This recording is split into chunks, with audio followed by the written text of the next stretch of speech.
৩ সপ্তাহ শূন্য থাকার পর অবশেষে সচিব পেল জনপ্রশাসন মন্ত্রণালয়। সড়ক পরিবহন ও মহাসড়ক বিভাগের সিনিয়র সচিব মোহাম্মদ এহসানুল হককে চুক্তিভিত্তিক সচিব পদে নিয়োগ দিয়েছে সরকার। রাষ্ট্রপতির আদেশক্রমে রবিবার সকালে জনপ্রশাসন মন্ত্রণালয় এ সংক্রান্ত প্রজ্ঞাপন জারি করে।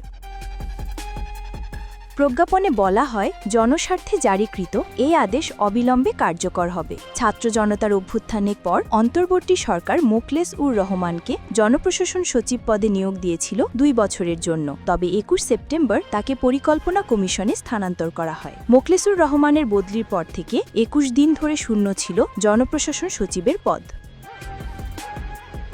এদিকে গত ৯ অক্টোবর আলাদা দুটি প্রজ্ঞাপন জারি করে জনপ্রশাসন মন্ত্রণালয়ে আরেকটি বড় ধরনের রদবদল করে সরকার। মন্ত্রণালয়ের অতিরিক্ত সচিব আরফানুল হককে বিদ্যুৎ, জ্বালানি ও খনিজ সম্পদ মন্ত্রণালয়ে বদলি করা হয়েছে। তার স্থলাভিষিক্ত হয়েছেন খুলনার বিভাগীয় কমিশনার ফিরোজ সরকার।